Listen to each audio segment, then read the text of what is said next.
Bonjour à tous, je suis Gilles Mancy, je venais vous saluer, je vous remercie de votre soutien, venir écouter ces vidéos, écouter ces messages, voir comment les choses qu'on peut partager et qu'on peut mettre en place qui améliorent la qualité de notre vie, hein, être plus conscient. Actuellement, aujourd'hui, il y a un grand, il y a la réunion dans le ciel en poisson de Neptune et de Vénus. Neptune, c'est l'amour divin, Vénus, c'est l'amour terrestre. Donc il y a vraiment cette magnification de la beauté, de la prise de pouvoir personnel, de l'inspiration. Et tout ça, ça fait un carré à Mars en Sagittaire. Alors Mars en Sagittaire, Mars c'est vraiment la volonté qui s'oppose à ça, mais les carrés sont vraiment efficaces dans leur, euh, dans leur, euh, dans leur habilité à confronter, à pousser les choses à avancer. Et donc Mars est aussi en train de faire un triangle à Pluton. Et, euh, et Jupiter fait un triangle à Neptune, hein, et le Soleil fait aussi un triangle. Le Soleil fait un carré à Uranus aujourd'hui qui fait un triangle avec la Lune. Donc bon, il y a toutes sortes de configurations. On peut pas toujours, c'est pas vraiment intellectuel, c'est juste arriver à ressentir toute cette tension dynamique et arriver à s'aligner avec la paix à l'intérieur de nous. Savoir que bon, la grosse découverte qui sera très très difficile à accepter pour l'humanité, mais qui est essentielle pour l'évolution, l'ascension, c'est de réaliser qu'il n'y a pas de séparation entre vous et Dieu, il n'y a qu'un. Et donc c'est de savoir que le Dieu que l'on cherche, c'est nous-mêmes, c'est quand même quelque chose d'absolument extraordinaire. Beaucoup d'humains auront du mal à rentrer dans cette connaissance, d'arriver à se responsabiliser par rapport à cette partie divine à l'intérieur de nous pour s'aligner avec les plans divins, avec le plus haut bien de tous, avec l'amour, avec la compassion, avec la lucidité, avec le courage. Et donc je vais tirer quelques cartes pour voir, je vais faire cette vidéo, venir vous saluer. Euh,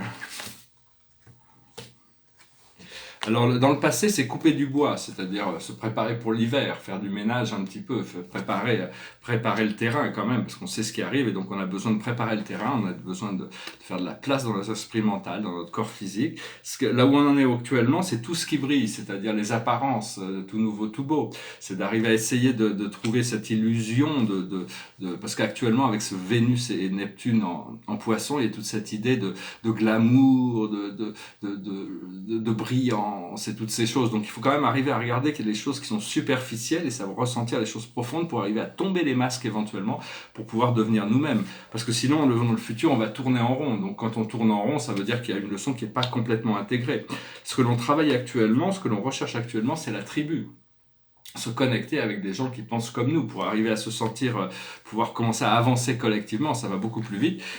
Et l'aboutissant de cette recherche, c'est la réparation, c'est-à-dire on va pouvoir retourner voir toutes ces choses de notre vie pour les aligner, pour les prendre, pour que tout soit en harmonie et balance, ce qui n'a pas toujours été le cas. Il y a encore des choses à faire qui doivent être faites pour arriver à établir cette balance, cette harmonie.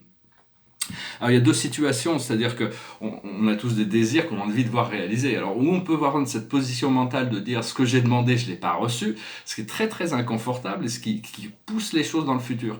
Ou savoir ce que j'ai demandé vient à moi, est en train de venir à moi. Et donc à partir du moment où on sait ça, on peut lâcher prise sur les aboutissants tout en sachant que tout ce que l'on a demandé vient à nous.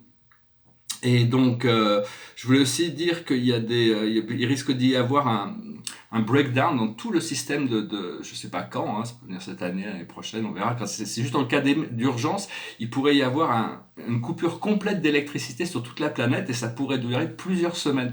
La raison pour laquelle ces choses pourraient se passer, si les extraterrestres étaient commissionnés à faire ça, effacer toute cette grille, c'est parce qu'il y a certains groupes humains qui ils font pas de la publicité là-dessus, mais ils ont créé des machines, des intelligences artificielles qui sont dans l'esprit de la matrice, c'est-à-dire des esprits intelligents qui ont une puissance énorme et qui veulent dominer le monde. C'est-à-dire qu'ils sont en train de créer un programme comme dans Matrice, c'est-à-dire des machines intelligentes pensantes avec des ambitions de domination planétaire. Ils pensent qu'ils vont pouvoir les contrôler, mais alors que ces machines vont se retourner contre leur créateur. Et donc si ça arrivait à un point trop critique où l'humanité pourrait sombrer sous l'emprise de ces machines, les extraterrestres seraient autorisés à enlever tout le courant, mais bon, il faudra s'habituer à pouvoir vivre pendant une semaine off the grid, hein. Enfin, on n'en est pas encore là, mais enfin bon, il y a toutes sortes de choses qui se passent sur Terre qui sont pas très très saines, c'est qui viennent de l'inconscience, de l'ignorance de l'humanité, de son immaturité par rapport aux responsabilités, en voyant les causes et les effets, les tenants et les aboutissants des choses. On va se responsabiliser progressivement, hein. Tout passe par l'éducation. Une fois qu'on se connecte à on se connecte à notre moi connecté, on n'est plus soumis à ces programmes inférieurs. Alors, pour traverser les plans astraux sont le domaine du rêve, c'est-à-dire que pour le moment on est dans le domaine des sens, de la matière physique, mais quand on rêve, on n'est plus dans le domaine physique. On a quand même cette expérience sensorielle sans avoir le problème, les limitations du monde physique. Alors les plans astraux sont un petit peu comme des univers qui sont mis les uns au-dessus des autres, et plus on s'élève dans les plans astraux, plus la réalité devient belle et brillante. Tout en bas, il y a les ordures, les égouts, tous les cauchemars, toutes les peurs et toutes les insanités de l'humanité qui sont là. C'est ce qu'on appelle communément les enfers.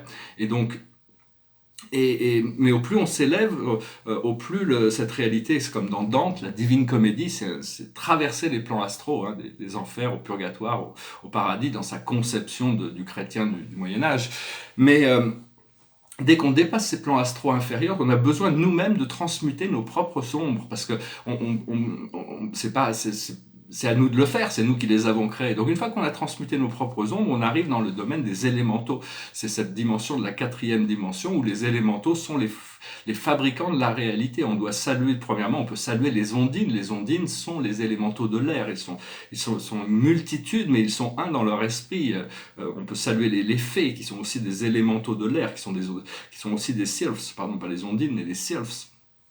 Et on les salue pour remplir tout cet air, pour renvoyer de la lumière divine dans cet air, parce qu'on pollue beaucoup l'air, et ces élémentaux doivent continuer à maintenir c'est eux c'est des choses qu'on ne connaît pas encore, mais ce sont des communautés d'êtres vivants qui maintiennent la réalité physique.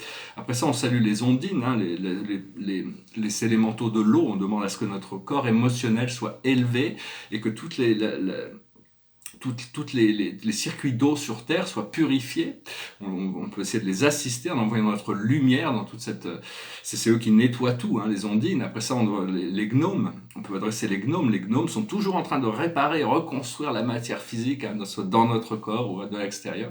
Et finalement, on doit saluer les salamandres. Les salamandres sont eux qui amènent le feu, les magnifiques soleils, toutes ces choses-là, ces salamandres qui nous amènent ces choses magnifiques.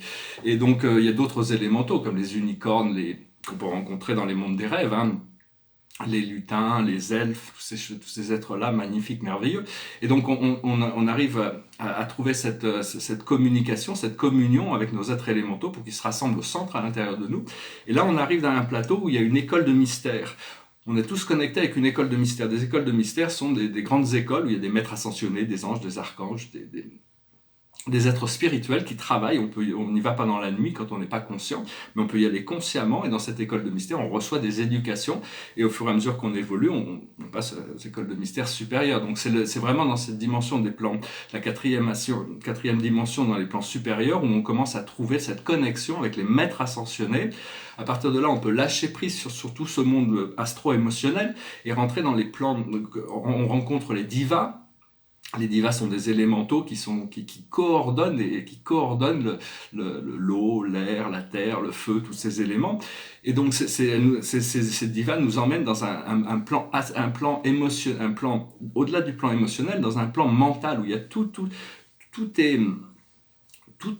ce que l'on a toujours pensé est enregistré, et là, tout est disponible dans ce mental supérieur, et c'est le plan où les choses deviennent, parce que les divas les gardent dans leur focus. À partir du moment où si elles arrêtaient de penser à une chose, pouf, la chose disparaîtrait. Donc c'est un plan où on apprend à connecter avec notre pouvoir de création à travers le pouvoir de nos pensées, puis on s'élève encore un peu, et on dépasse le champ des divas, et on rencontre notre Elohim, le créateur des formes,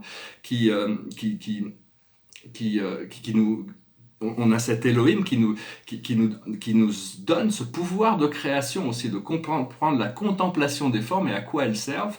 Et en s'élevant encore en dessus, on arrive à notre moi christique, c'est-à-dire le Christ à l'intérieur de nous. C'est notre Christ à nous qui se tient entre nous et notre présence je suis. Alors c'est une présence qui fluctue entre la lumière dorée, entre la lumière blanche, la lumière violette, et qui reçoit constamment des informations de son moi supérieur, de la présence je suis, et de la conscience inférieure. Donc il faut savoir qu'on a toutes ces énergies qui sont déjà en alignement dans tous les plans astraux, et dès qu'on atteint la conscience de notre présence je suis, on arrive dans la 5e dimension, on sort du temps.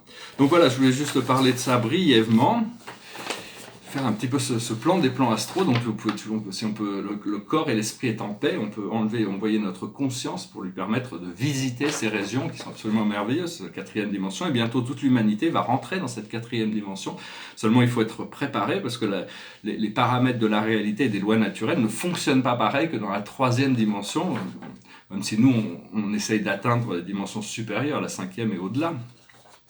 Alors derrière moi, c'est un tableau, ça s'appelle l'art moderne. C'était une sorte de grande scène, assez un peu. Puis il y a ce tableau là qui est arrivé au milieu, c'est une sorte de scène.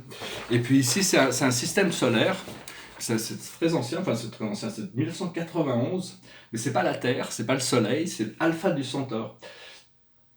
Alors c'est toutes ces planètes. Alpha du Centaure, c'est un système.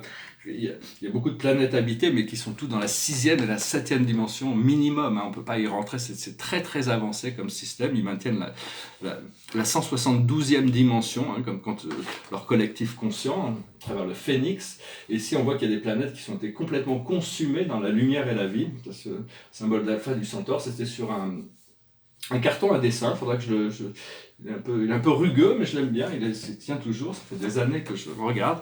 Et je vais tirer une dernière case, je voulais chanter une chanson en hommage à Terry Jones, le membre des Monty Python qui nous a quittés.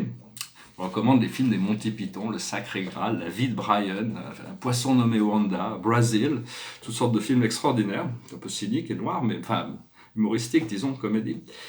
Ça, c'est La vie de Brian, c'est regarder toujours le côté brillant de la vie. C'est like this. Some things in life are bad, they can really make you mad. Other things just makes you swear and curse. When you're chewing life's griddle, don't grumble, give a whistle.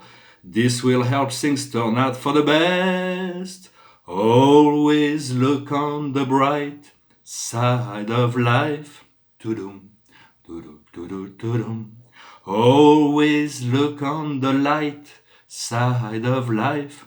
To-dum, to-dum, to-dum, to-dum. If life's jolly rotten, there's something you've forgotten, and that's to laugh and smile and dance and sing. When you're feeling in the dumps, don't be silly chumps. Just purse your lips and whistle, that's the thing. So always look on the bright side of death. To-dum, to-dum, to-dum, to-dum. Just before you draw your terminal breath. To-dum, to-dum, to-dum, to-dum. Life's a counterfeit when you look at it. Life's a laugh and that's the joke, it's true. You see it's all a show, keep them laughing as you go. Just remember that laughs is on you. Always look on the bright side of life. To-dum, to-dum, to-dum, to-dum. Always look on the right side of life. To-dum, to-dum, to-dum, to-dum.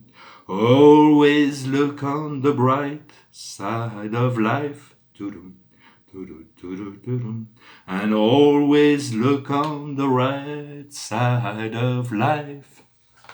Toujours regarder le côté lumineux de la vie. C'était le message. C'est assez humoristique. Enfin bon, c'est un peu cynique, les Monty Python, mais enfin, c'est un des groupes comiques, comédiens de plus importants du XXe siècle. Enfin, je ne sais pas comment c'est traduit en français, mais en anglais, c'est très drôle. Alors, la carte de la journée, on revient sur le 5 de Michael. La situation actuelle ne vous apporte rien de bon. Ne prenez pas les choses trop à cœur. Prenez du recul. Donc, c'est vraiment, on est en train de se détacher de toutes ces anciennes choses émotionnelles pour prendre un peu de recul, pour pouvoir arriver à trouver cette porte qui s'ouvre vers cette liberté qui nous permet de rentrer pleinement dans cette nouvelle décennie. Voilà, je vous remercie, je vous salue, je vous remercie d'aimer, de partager, de commenter, de souscrire. Puis je vous dis à bientôt. Namasté.